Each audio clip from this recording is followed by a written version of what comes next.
Dr. Somers, 2 years ago, said that this was designed to fail. Here we are 2 years later with 1 year to go. What is your report card here in 2025 about decriminalization in BC? What we've seen is almost an inevitable unfolding of what you would expect if a jurisdiction was to commit itself entirely to a focus on the supply side of drugs and essentially neglect things that influence demand for drugs and demands or risk factors that put people at a likely risk for addictions. We see, for example, that the majority of people who have been dying from drug poisoning in BC are not only young people, young men, but unemployed. Now drugs have become the leading cause of unnatural death among kids in BC. This is children and youth.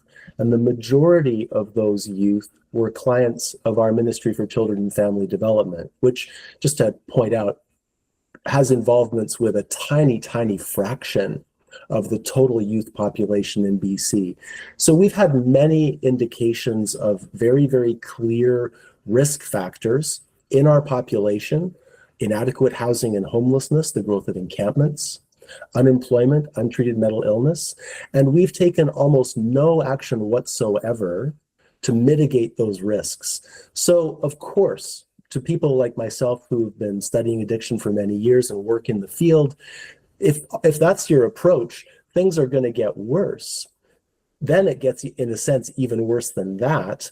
The government has continuously denied, minimized the occurrence of scientifically predictable risks like drug diversion.